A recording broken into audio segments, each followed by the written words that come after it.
बच्चों हम motional EMF की बात कर रहे थे और मोशनल ईएमएफ के बारे में कुछ पॉइंट्स हैं जो मैं आपके साथ डिस्कस करना चाह रहा था।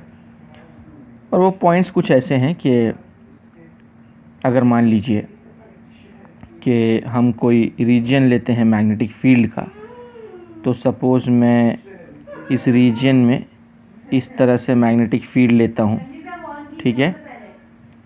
ये मैग्नेटिक फील्ड है और सपोज़ यहाँ पर मैं कोई रॉड लेता हूँ, तो सपोज़ ये हमारा रॉड है, इस तरह से ये रॉड है और ये रॉड इस तरह से ना अंदर जा रहा है इस मैग्नेटिक फील्ड के अंदर। तो ये हमारी मैग्नेटिक फील्ड बी ऐसी है और रॉड अगर इस तरह से अंदर जा रहा है, ठीक है, वी वेलोसिटी से, तो ये तो मैग्नेटिक फील्ड लाइन को कट करता हुआ जाएगा।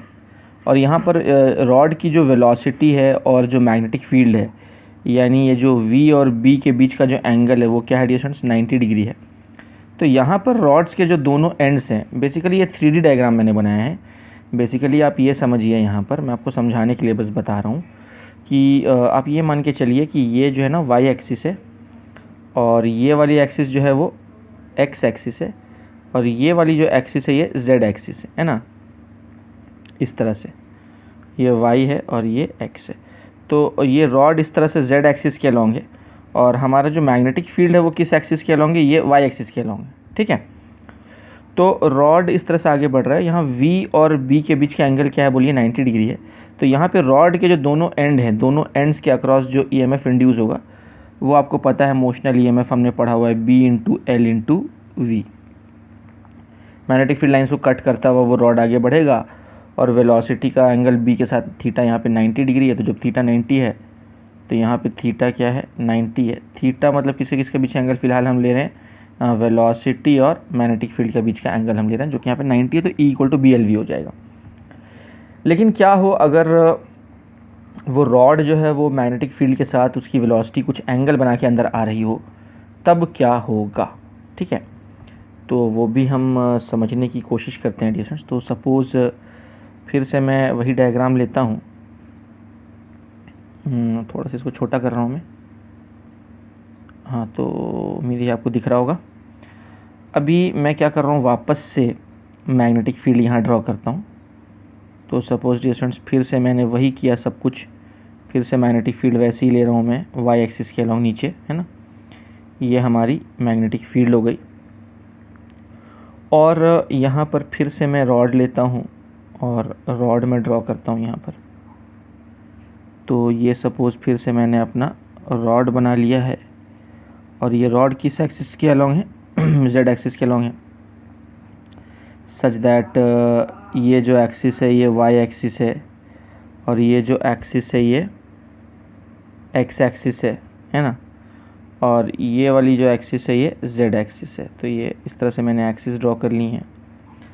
पर इस बार मैं क्या कर रहा हूँ डिस्टेंस कि इस बार मैं रॉड को जब अंदर भेज रहा हूँ तो रॉड की जो वेलोसिटी है, it is making some angle theta with the magnetic field. मतलब इस बार मैंने मान लीजिए रॉड को इस तरह से भेजा है, तो this is the suppose velocity of the rod और वेलोसिटी का मैग्नेटिक फील्ड के साथ जो एंगल है, यानी अगर मैं मैग्नेटिक फील्ड को थोड़ा सा आपको इस तरह से दिखाता हूँ, 1 मिनट। तो अगर सपोज़ यहाँ पे मैं मैग्नेटिक फील्ड ऐसा बना रहा हूँ, तो ये रही हमारी मैग्नेटिक फील्ड और जो वेलोसिटी है, वेलोसिटी का एंगल जो मैग्नेटिक फील्ड के साथ है, ये रहा हमारा एंगल, उसको मैं थीटा बोल देता हूँ। तो ये भैया ये क्या है, ये मैग्नेटिक फील्ड और वेलोसिटी के बीच का एंगल है। तो उस केस में देखिए ये तो हमारी एक्स एक्सिस है ना, हाँ। तो इस केस में हमारा जो रॉड है, रॉड के दोनों एंड्स के अक्रॉस जो ईएमएफ इंड्यूस होगा, उस ईएमएफ को हम क्या बोलेंगे, तो हम वेलोसिटी का वो कंपोनेंट लेंगे जो मैग्नेटिक फील्ड के परपेंडिकुलर हो, ठीक है। तो मैं यहाँ आपको कंपोनेंट्स रिजॉल्व करके दिखाता हूँ। तो वेलोसिटी का डिस्टेंस एक ये कंपोनेंट होगा और वेलोसिटी का दूसरा ये कंपोनेंट होगा। तो ये जो कंपोनेंट है वेलोसिटी का, मतलब इसको मैं यहाँ दिखाता हूँ, ये कंपोनेंट बेसिकली क्या है, v sin थीटा है। तो हम वेलोसिटी का वो कंपोनेंट लेंगे जो मैग्नेटिक फील्ड के परपेंडिकुलर होगा, ठीक है। तो फिर हम यहाँ लिखेंगे इसको बी एल वी परपेंडिकुलर, मतलब वेलोसिटी का वो कंपोनेंट जो मैग्नेटिक फील्ड के क्या है, परपेंडिकुलर है। इसको आप ऐसे लिखिए, या इसको आप लिख सकते हैं बी इंटू एल इंटू इस केस में वी साइन थीटा, ठीक है। तो where theta is the angle between velocity and the magnetic field, ठीक है। तो ये मॉडिफाइड फॉर्मूला है, ये मतलब किसी भी जनरल एंगल थीटा के लिए ये फॉर्मूला, ये जनरल फॉर्मूला आ गया आपका। और ये जो फॉर्मूला हमने देखा ये एक मॉडिफाइड फॉर्मूला है जो थीटा इक्वल टू 90 के लिए एप्लीकेबल है, ठीक है। तो उम्मीद है कि इन दोनों का आपको डिफरेंस समझ में आया होगा। पहले वाले केस में, यहाँ ये दो केसेस आपको दिख रहे हैं, इसको मैं चाहूँ तो केस नंबर 1 बोल देता हूँ और इसको मैं केस नंबर 2 बोल देता हूँ। तो केस नंबर 1 में बेसिकली वी और बी के बीच का एंगल 90 है, और केस नंबर 2 में वी और बी के बीच का एंगल थीटा है। तो उस केस में इस तरह से हमने और जाहिर सी बात है अगर थीटा 0 हो जाए या 180 हो जाए, यानी वी और बी के बीच का एंगल 0 हो जाए या 180 हो जाए, तो इंड्यूस्ड ईएमएफ क्या हो जाएगा, 0 हो जाएगा। तो उस बात को भी आप ना मतलब लिख लीजिए कि भाई E will become equal to 0 when theta equal to 0 और 180 डिग्री। थीटा यानी किसी किसके बीच का एंगल है, यह मैंने दिखा दिया है, बी और वी के बीच का एंगल थीटा है हमारा। तो अगर वो 0 या 180 हो जाता है तो समझिए फिर कि भाई उस केस में इंड्यूस्ड ईएमएफ क्या हो जाएगा, 0 हो जाएगा, मोशनल ईएमएफ जो है वो 0 हो जाएगा। तो उम्मीद है कि ये बात आपको समझ में आई होगी डियर स्टूडेंट्स। और अब मैं कुछ और बातें आपको बताता हूँ। अभी दूसरी बात ये है कि कभी कभी आपको ऐसे क्वेश्चंस देखने को मिलेंगे, spoke of a cycle, spoke of a cycle, cycle wheel, cycle का व्हील होगा और उसके स्पोक्स होंगे।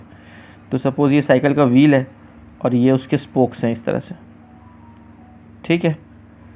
सच दैट, ये मैं रफली ड्रॉ कर रहा हूँ, है ना, सच दैट जैसे किसी भी एक स्पोक की जो लंबाई है, किसी भी एक स्पोक की जो लंबाई है वो मान लीजिए एल है। तो किसी भी एक स्पोक की लंबाई एल है मान लीजिए, ठीक है। तो इसका जो सेंटर है और रिम के जो 2 पॉइंट्स हैं, इन दोनों पॉइंट्स के बीच में जो ईएमएफ इंड्यूस होगा, और ये मैग्नेटिक फील्ड के अंदर में रोटेट कर रही है ये व्हील जो है ना, मान लीजिए इस पूरे रीजन में एक मैग्नेटिक फील्ड है which is into the plane है। तो इन दोनों एंड्स के अक्रॉस एक ईएमएफ इंड्यूस होगा, और वो जो ईएमएफ इंड्यूस होगा, और मान लीजिए ये जो व्हील है ये कांस्टेंट ओमेगा से रोटेट कर रहा है, तो इसका फॉर्मूला बिल्कुल वही होगा जो हमने डिस्क के लिए डिराइव किया था, जो हमने रॉड के लिए भी डिराइव किया था। डिस्क रॉड सबके लिए सेम था ना, मैंने आपको लिखा के दिया था लास्ट लेक्चर में, आप चाहें तो नोट्स क्रॉस चेक कर लें। तो एग्जैक्टली वही फार्मूला जो है वो साइकिल के व्हील्स के लिए भी एप्लीकेबल होगा। तो इस बात को आपको बस ध्यान में रखना है। अच्छा, उसके बाद एक और एक्स्ट्रा पॉइंट मैं आपको बताता हूँ कि कभी कभी क्या होता है कि वो ना एरोप्लेन की बात करते हैं कि सपोज़ एक एरोप्लेन है ना, और उसके विंग्स हैं इस तरह से। तो सपोज़ ये एक विंग हो गया एरोप्लेन का, और यहाँ पे इस तरह से ये हमारा एरोप्लेन उड़ रहा है, ठीक है, रफली ड्रॉ कर रहा हूँ मैं। और एरोप्लेन का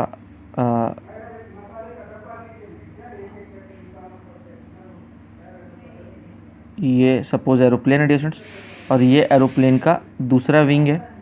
तो ये 2 विंग्स हैं एरोप्लेन के, ठीक है। तो अब यहाँ पर क्या होता है कि अर्थ की मैग्नेटिक फील्ड होती है यहाँ पे, है ना, क्या होती है, अर्थ की मैग्नेटिक फील्ड होती है। और अर्थ की मैग्नेटिक फील्ड कैसी होती है वो मैं आपको दिखाता हूँ। तो अर्थ की मैग्नेटिक फील्ड मान लीजिए इस तरह से, इस तरह से अर्थ की मैग्नेटिक फील्ड है, ठीक है।